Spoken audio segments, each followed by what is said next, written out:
மொழி எப்பவும் தொடர்புக்கான ஒன்று தான், இல்லைன்னு யாரும் மறுக்கவே முடியாது. நம்ம தமிழ் வெறும் மொழி மட்டுமல்ல, அது நம்ம உயிர்.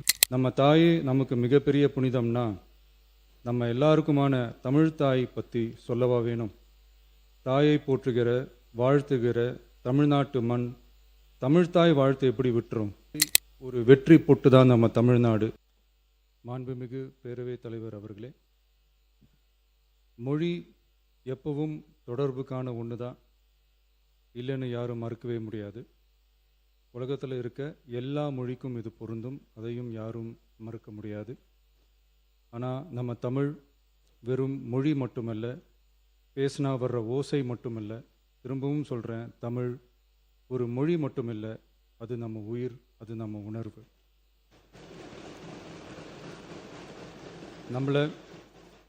நம்மளை பெற்ற தாயை அம்மானு சொல்கிறப்பெல்லாம் பாசமும் சொந்தமும் நம்மளை அறியாமலே உயிரா, உறவா, உணர்வா, தானா உள்ளுக்குள்ளே தோணும்ல.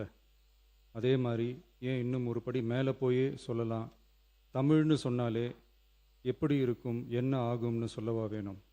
தாய் எப்படி ஒரு மிகப்பெரிய புனிதமோ அப்படிதாங்க தாய்மொழியும். அதுலேயும் நம்ம தாய்மொழி தமிழ்மொழி இப்படி சொல்கிறதே போதும், எல்லாருக்கும் நம்ம தாய்மொழி உணர்வை பற்றி புரியும்னு நினைக்கிறோம்.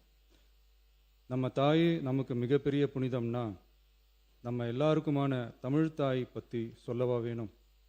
தாயை போற்றுகிற, வாழ்த்துகிற தமிழ்நாட்டு மண், தமிழ்தாய் வாழ்த்து எப்படி விட்டுரும்? விடாது, விடவும் மாட்டோம். மாண்புமிகு பேரவைத் தலைவர் அவர்களே, நம்ம தமிழ்தாய் வாழ்த்த 1891 எழுதின மனோன்மணியம் சுந்தரனார் நம்ம தமிழ் மொழியவே தமிழ் தாய்னு சொல்லி உயர்வா பாடினார். இந்திய துணை கண்டத்தை, இந்திய ஒன்றியத்தை அழகிய முகமாக சொன்ன மனோன்மணியம் சுந்தரனார் அந்த முகத்தோட நெத்தியில் வைக்கிற பொட்டு தான், திலகம் தான் தமிழ் நாடுன்னு சொன்னார். இந்தியாவோட நெற்றியில் இருக்கிற பொட்டு மாதிரி ஒரு வெற்றி பொட்டு தான் நம்ம தமிழ்நாடு. அந்த பொட்டோட நறுமணம் உலகம் பூரா பரவுற மாதிரி தமிழோட புகழும் உலகம் பூரா பரவணும்னு சொன்னார். உண்மைதானே அது? இன்னைக்கு தமிழ் பேசுகிற மக்கள் இல்லாத நாடுகளே ரொம்ப குறைவு தானே. தமிழும் தமிழனும் இல்லாத நாடு எது? திரும்பவும் சொல்லலாம், தமிழ் ஒரு மொழி மட்டுமல்ல, அது ஒரு பண்பாடு, அது ஒரு நாகரிகம், அது ஒரு சிந்தனை, அது ஒரு அன்பு.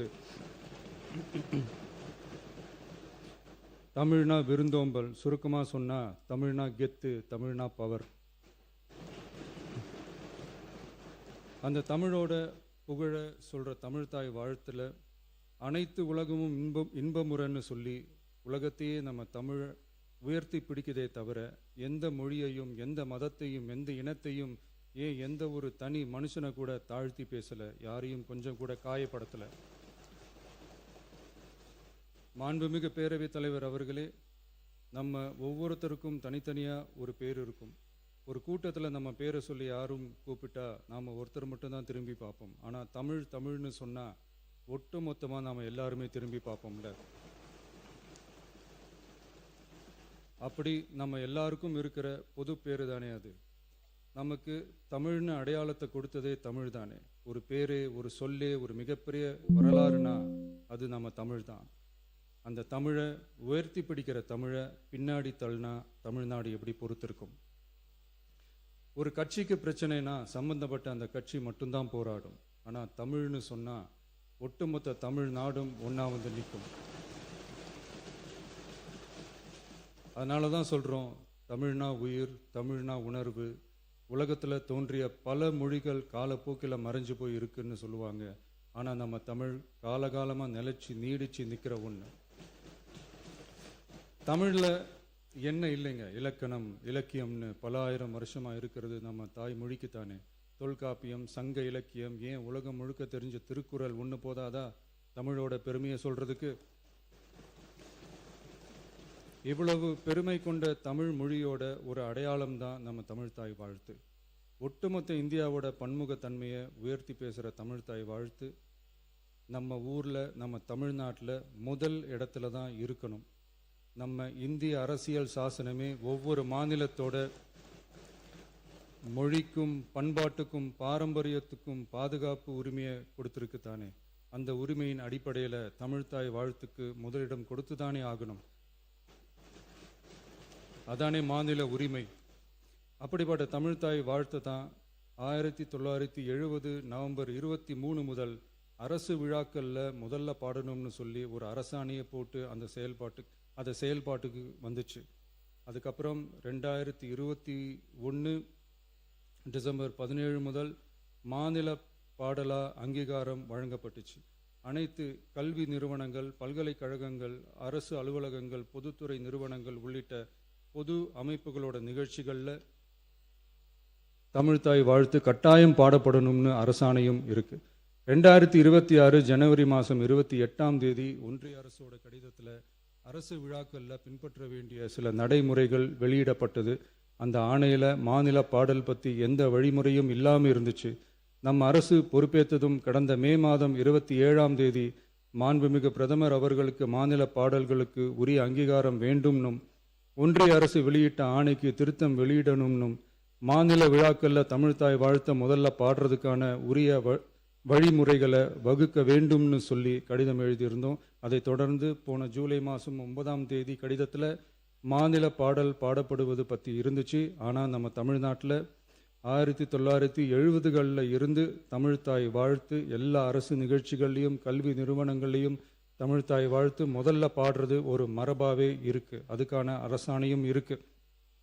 மாண்புமிகு பேரவைத் தலைவர் அவர்களே, தமிழ் நமது உயிர் மூச்சு, தமிழ் மொழி நமது அடையாளம், தமிழ் பண்பாடு நமது பெருமை. அதனால தமிழ்த்தாய் வாழ்த்தின் மரியாதையை பாதுகாப்பதில் தமிழக வெற்றி கழக அரசு ஒருபோதும் சமரசம் செய்யவே செய்யாது. தமிழ்த்தாய் வாழ்த்தை முதலில் பாடுவது அரசியல் அமைப்பிற்கும் இந்திய ஒற்றுமைக்கும் எதிரானதில்லை. மாறா வேற்றுமையில் ஒற்றுமைன்ற இந்தியாவோட உயர்ந்த கொள்கையை வெளிப்படுத்துறது. மேலும் தமிழ்த்தாய் வாழ்த்தை முதல்ல பாடணும்னு சொல்றது அரசியல் சம்பந்தமான விவாதமாக மாறணுங்கிற அவசியமே இல்லை. இது தமிழர்களின் பொது அடையாளம். நம்மை வேறுபடுத்துவது அல்ல, ஒன்றிணைப்பது. மாண்புமிகு பேரவைத் தலைவர் அவர்களே, தமிழ்த்தாய் வாழ்த்தின் கண்ணியத்தையும் தமிழின் தொன்மையையும் தமிழர் பண்பாட்டின் பெருமையையும் பாதுகாக்கும் இந்த உயரிய பணியில் இந்த சட்டமன்ற பேரவையில் உள்ள அனைத்து உறுப்பினர்களும் கட்சி வேறுபாடுகளை மறந்து ஒன்றிணைந்து அனைத்து கல்வி நிறுவனங்கள், பல்கலைக்கழகங்கள், அரசு அலுவலகங்கள், பொதுத்துறை நிறுவனங்கள் உள்ளிட்ட பொது அமைப்புகளின் நிகழ்ச்சிகளிலும் தமிழ்த்தாய் வாழ்த்து கட்டாயமாக முதலில் பாடப்பட வேண்டும் என்று கொண்டுவரப்படும் இந்த தீர்மானத்திற்கு அனைவரும் ஆதரவு வழங்க வேண்டும் என கேட்டுக்கொள்கிறேன். தமிழ்த்தாய் வாழ்த்து தொடர்பான அரசினர் தீர்மானம். தமிழ் உலகின் தொன்மை வாய்ந்த செம்மொழியாகவும் தமிழர் நாகரிகம் உலகின் மிக பழமையான பண்பாட்டு மரபுகளில் ஒன்றாகவும் திகழ்வதை பேரவை பெருமையுடன் பதிவு செய்கிறது. மனோன்மணியம் சுந்தரனார் அவர்களால் 1891 எழுதப்பட்ட மனோன்மணியம் என்ற நாடக நூலின் பாயிரத்திலிருந்து எடுக்கப்பட்ட தமிழ்த்தாய் வாழ்த்து 1970 நவம்பர் 23 முதல் அரசு விழாக்களில் முதலில் பாடப்பட வேண்டும் என அரசாணை வெளியிடப்பட்டு செயல்பாட்டுக்கு வந்துள்ளது. 2021 டிசம்பர் 17 முதல் மாநில பாடலாக அதிகாரப்பூர்வ அங்கீகாரம் வழங்கப்பட்டு தமிழ்நாட்டில் அமைந்திருக்கும் அனைத்து கல்வி நிறுவனங்கள், பல்கலைக்கழகங்கள், அரசு அலுவலகங்கள், பொதுத்துறை நிறுவனங்கள் உள்ளிட்ட பொது அமைப்புகளின் நிகழ்ச்சிகளிலும் நிகழ்வு தொடங்குவதற்கு முன் தமிழ்த்தாய் வாழ்த்து கட்டாயம் பாடப்படும் என்று ஆணையிடப்பட்டுள்ளது. இந்நிலையில் ஒன்றிய அரசின் உள்துறை அமைச்சகத்தால் 2026 ஜூலை மாதம் 9 கடிதத்தில் மாநில பாடல் பாடப்படுவது குறித்து தெரிவிக்கப்பட்டுள்ளது. தமிழ்நாட்டில் 1970களில் இருந்து அனைத்து அரசு நிகழ்ச்சிகளிலும் கல்வி நிறுவனங்களிலும் தமிழ்த்தாய் வாழ்த்து பாடல் முதலில் பாடப்படுவது மரபுத்தன்மையாகவும் அரசாணைகளின் வாயிலாகவும் பின்பற்றப்பட்டு வருகிறது. ஆகவே தமிழ்த்தாய் வாழ்த்து தமிழ் மொழிக்கும் தமிழர் பண்பாட்டிற்கும் செலுத்தப்படும் மரியாதையின் வெளிப்பாடாகும் என்பதை இப்பேரவை வலியுறுத்துகிறது. இந்திய அரசியலமைப்பு வழங்கியுள்ள மொழி மற்றும் பண்பாட்டு உரிமைகளின் அடிப்படையில் தமிழ்நாட்டின் பண்பாட்டு அடையாளத்தை நிலைநிறுத்தும் வகையில் தமிழ்நாட்டில் அமைந்திருக்கும் அனைத்து கல்வி நிறுவனங்கள், பல்கலைக்கழகங்கள், அரசு அலுவலகங்கள், பொதுத்துறை நிறுவனங்கள் உள்ளிட்ட பொது அமைப்புகளின் நிகழ்ச்சிகளிலும் நிகழ்வு தொடங்குவதற்கு முன் தமிழ்த்தாய் வாழ்த்து கட்டாயம் முதலில் பாடப்பட வேண்டும். என தமிழ்நாடு சட்டமன்ற பேரவை ஏகமனதாக தீர்மானிக்கிறது என்ற தீர்மானத்தை நான் முன்மொழிகிறேன். அனைத்து கட்சிகளை சார்ந்த உறுப்பினர்களும் இந்த தீர்மானத்தை ஒருமனதாக நிறைவேற்றி தர வேண்டுகிறேன். நன்றி, வணக்கம்.